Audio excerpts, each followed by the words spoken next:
All right, today we've got this Apple IIGS. I recently picked up a large lot of Mac computers, and this IIGS was in the lot included. Now, I don't think I've ever touched a IIGS before this one. I don't recall ever having used one as a kid. Sure, like Apple IICs, IIEs, I have a little bit of experience with, but I don't think I've ever even turned on a IIGS ever in my life. The lot also came with a couple of these Apple RGB monitors, Apple Color RGB monitor, which I presume are functional with a IIGS. I see they have what appears to be the standard Macintosh video port. The IIGS has the standard port also, with what looks like a monitor symbol underneath of it. I do know they support the RCA video as well. I forget what it's called, composite. I believe it's composite. But again, I don't know. So yeah, let's take a look, see if it looks okay inside, and then we'll power it up, see if it boots up or if it needs some repair. I also got this Unidisc drive with it, which no idea if this works either. I do have some blank 5 1/4 floppies though, so we can certainly see if this works and perhaps service it if needed. All right, but let's get into this IIGS to start with. So put these other things to the side for now.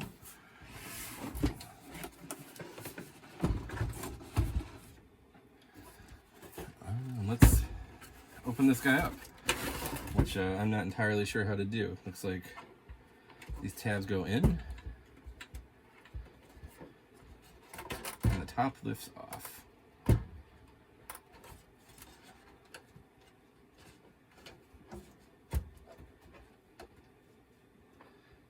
Maybe. Definitely don't want to break it, because I presume, given some of the brittle looking plastics here, that these could easily break. So looks like just getting that past there and then maybe applying some upward pressure is all we need. There we go. Well, we are inside. I'll spin it around. It does have a battery in it. I'll be taking that out immediately. Power supply. I don't see any real problems on this board to start with. Let's unplug the power supply. And it looks like it just might clip out here. It does. All right, so we do have some rust along this area. I don't know if that's from the power supply or if it's from just being stored wherever it was stored. And again, no real experience with these, other than knowing that these batteries are in need of being removed. Does the IIGS need a battery to boot up? I don't know, but we'll place this one in here with the rest of the dead batteries I've pulled from machines. Take that out because we do not want it in there. But yeah, overall the board looks like it's in very decent shape. A little dusty, but not even that dusty. Yeah, so I'll leave the battery cover here. Actually, I could put one of my Mac bats in there. I'll do that later. But yeah, I see some caps. They all look good. I don't see any signs of leakage or anything. So I guess turn our attention to the power supply. There is some rust on the bottom where the supports for it are, but that does not look like it came out of the power supply. I think that must have just been from being stored. I don't know how reliable these are, but what I do want to do is plug it in and turn it on just briefly, see if anything explodes before I hook it up to the IIGS, because I don't want to fry this board if this board is still functional. Yeah, seems the speaker is in good shape and everything. So yeah. Now, some of these older power supplies don't like running without load. I don't know if this is one of those types of power supplies or not. All right, so it is in the off position. So I'm just going to power it up briefly. All right, well, nothing exploded. Did hear a small click out of it, so I presume it's a switching power supply. It doesn't say too much about it.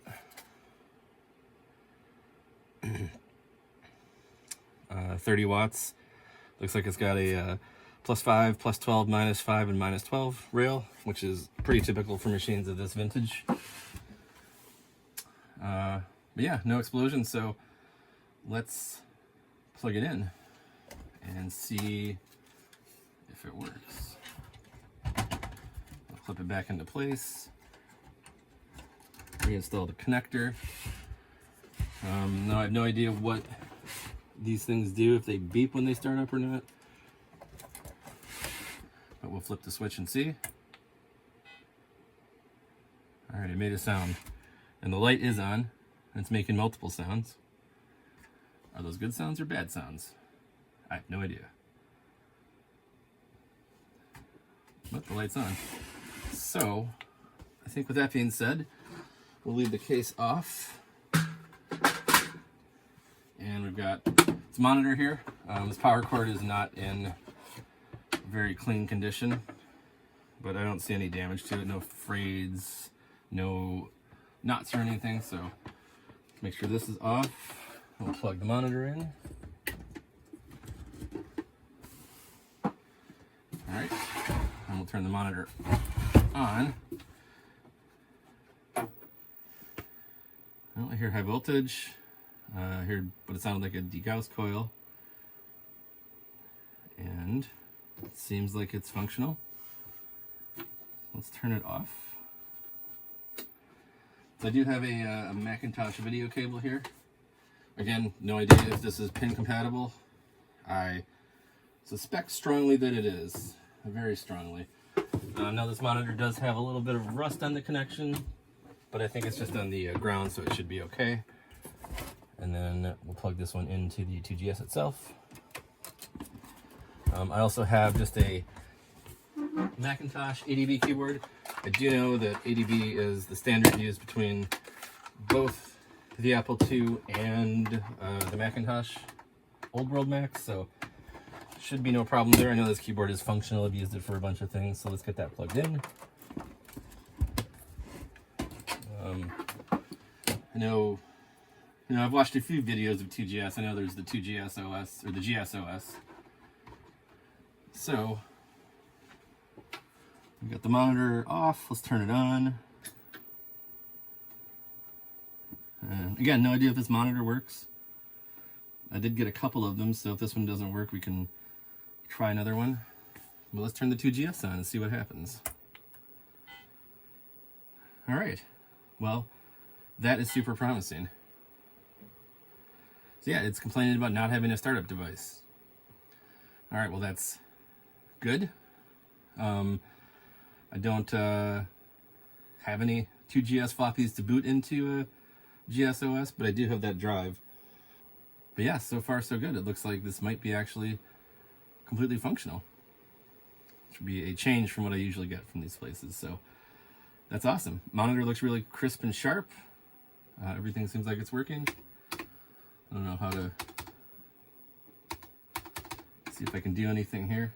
So I might at this point do a little bit of research on the 2GS to see if there's anything I can do here without having a boot floppy for it.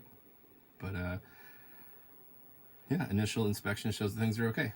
So let me power this off, get on to Google, see what I can find, and I'll be back with you soon.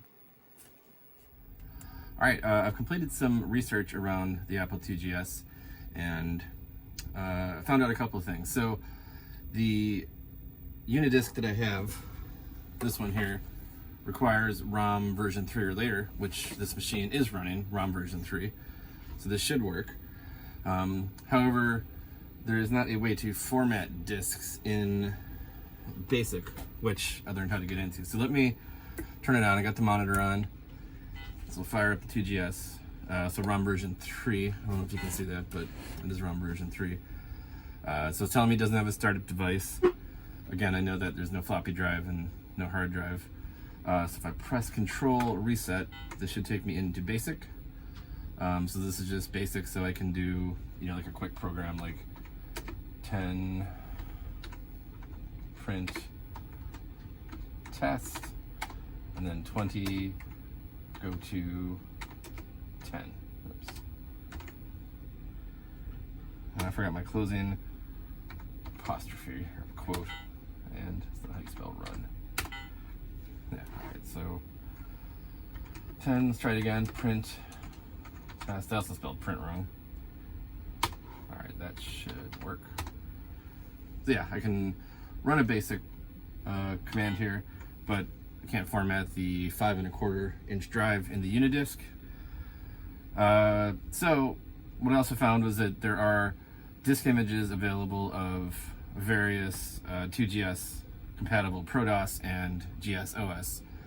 I learned that GSOS requires a hard drive. Obviously this doesn't have a native hard drive controller, so you'd have to use either something through the floppy port like the original Apple disk drive, or a floppy emu, which I don't happen to have on hand, so that's a little harder to do. But there's also various ProDOS versions that would work on a 2GS. I think up to 6.x maybe. So I went onto Macintosh repository and found a I think it was 504 2GS boot. So I made this using one of my Macs that I have lying around because it's in 800K format, so I taped over the high density hole.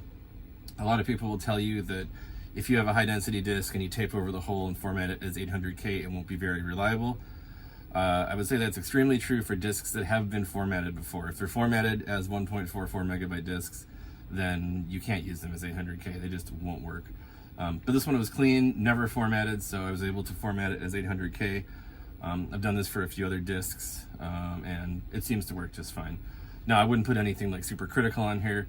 If this disk stops working, I can just make another one, so no big deal. But, you know, it seems to be, in my experience, that this works just fine.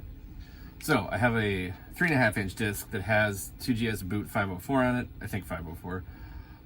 What I don't have is a 5 or 3.5 inch drive. At least I didn't have one. I had this sitting in a drawer. So this is the 800K 3.5 inch external drive. So let me clear a little space here, set it down, and let's turn off the 2GS.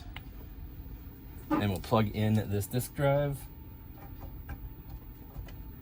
All right, so I will power it back on.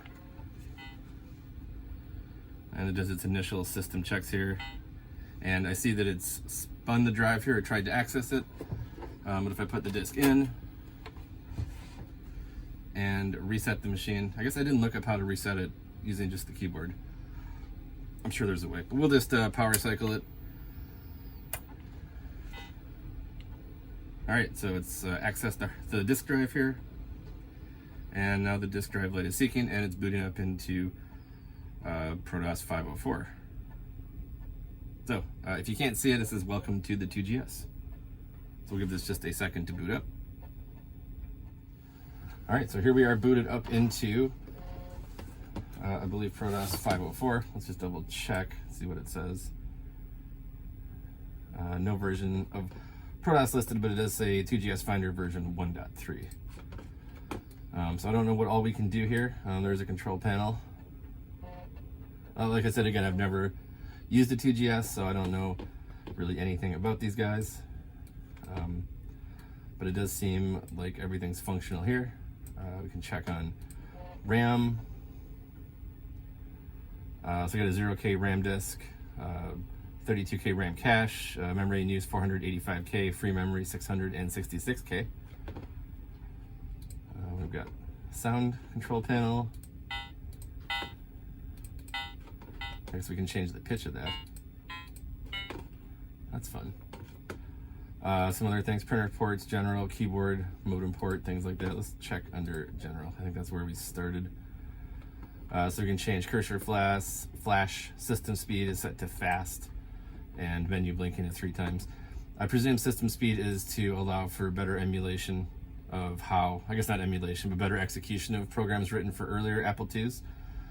I think this one runs faster than those did, so if you set this to normal, then it will execute programs native to like a 2C or 2E better. Again, just a guess. Like I said, I don't know too much about these, but that's my guess. So next thing I want to do is see if I can get this 5¼ inch drive working, so I'm going to shut this down. I'm going to tell it to turn off system power. It ejects the disk, and I can turn it off. So I'll take the disk out so I don't spill it. So as you can see, these drives are daisy chainable, so I should be able to plug the larger format drive into this one and hopefully have it detected by the system. So let's do that. We'll pop this guy here. I'll plug it into the smaller drive. All right. I'm running out of real estate here. I'll move it up a little bit. So I'll take my disk, boot disk, pop it back in, power up the machine again, make sure it still boots. Well, it is seeking on the 5¼ inch drive, so that's a good sign. So it seems like electrically it's functional. So the next thing I want to do after this boots is I think I want to pop in a blank 5¼ inch disc. So I've got one of those here. Actually, is this one blank? No, I wrote on it. This one is not blank. This is Windows 1.0 installer, disk number 5.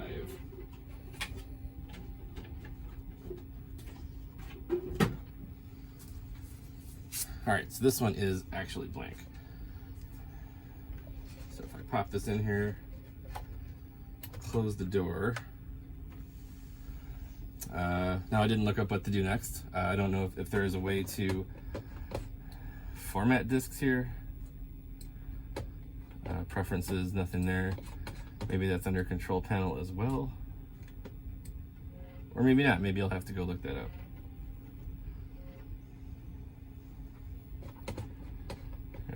Printer, general, keyboard, modem port, monitor, mouse, printer, RAM, slots, sound and time. Yeah, so I'm not seeing any disk stuff on here. I also saw there was a 2GS utils image that I could have made on 800K here as well. I might need to go do that to see if I can get the larger drive to be able to format. I'm not seeing a way to do it here.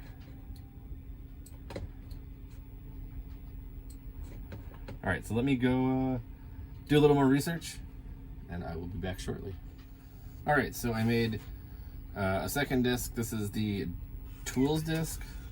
So let's pop that in and see what's on here. All right, it's called System Tools. Advanced Disk Utility. That sounds promising.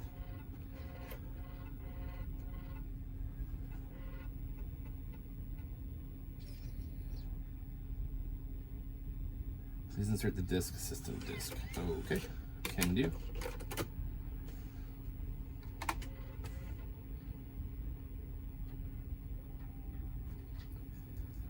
All right, so initialize, erase, that's good. So I'm gonna eject the system disk so I don't accidentally erase that, even though I could make another one, no big deal. Just don't want the hassle.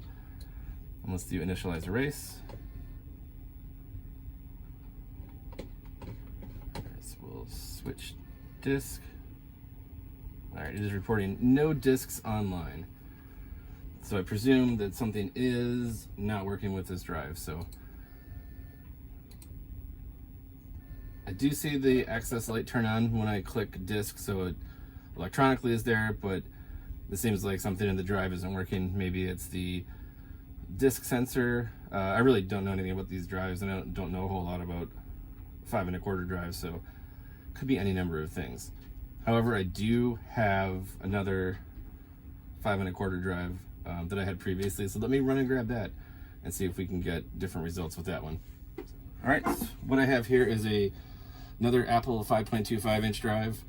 This is one I got in another lot of things. So I've never actually tried it out. I don't know if it works either, but we will give it a whack. So I'll safely shut this machine down.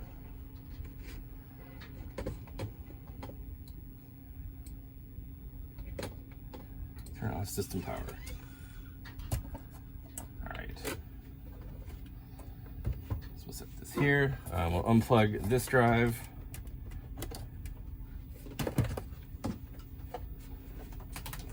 And plug in this one.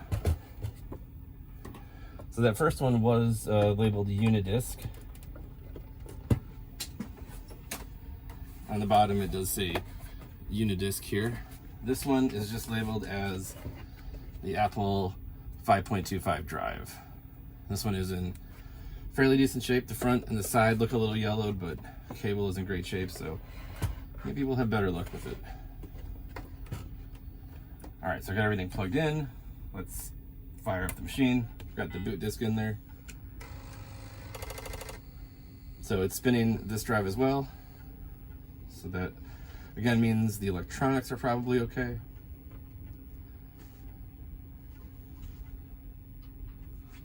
You know, with this Unidisc, it could even be something like there's a sensor in the latch that is just not wired up, or it could be bad capacitors.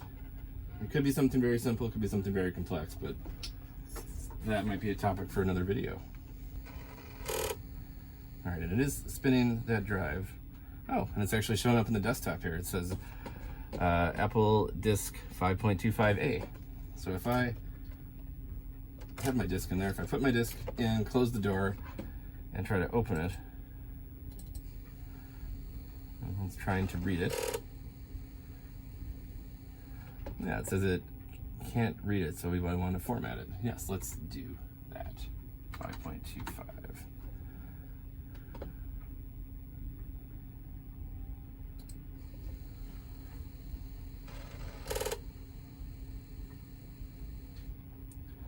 All right, so I'm going to initialize it as a ProDOS 140K disk. No, I'm not. It doesn't like the name of my drive, or the name of my disk. So let's try again. I'm guessing you can't have dots in names of disks, so let's just call it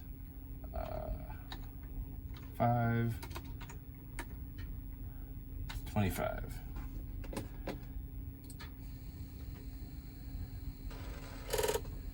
And we will click initialize here.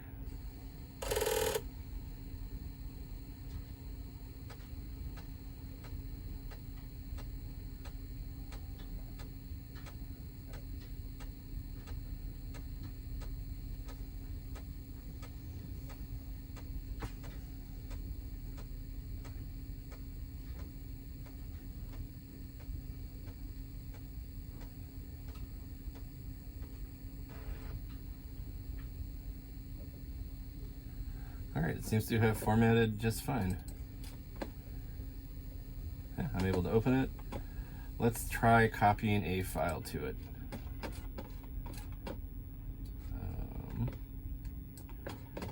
What would be a good one? How about ProDOS?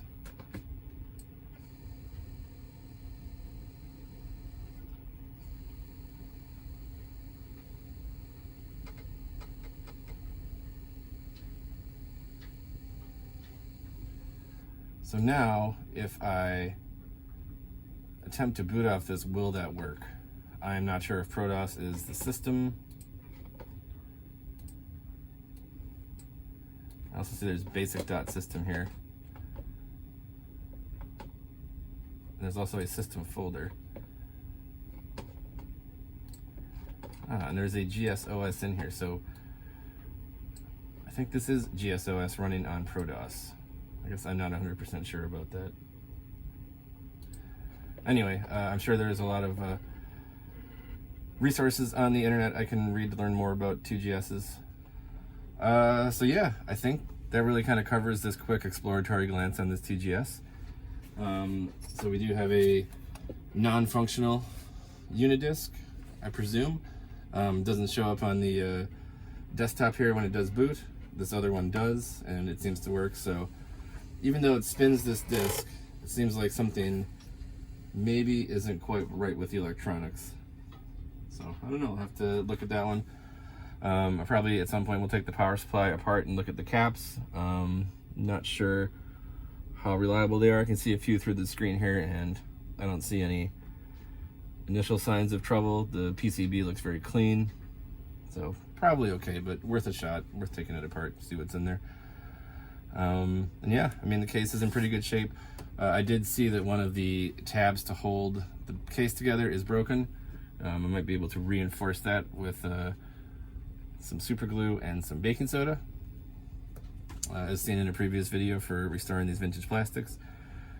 But yeah, otherwise I think that's going to do it for this video. So thanks for struggling through Apple IIGS setup and operation with me, and I look forward to showing you more about this system in the future. So that's it. Hope you have a great rest of your day. Thank you for your time.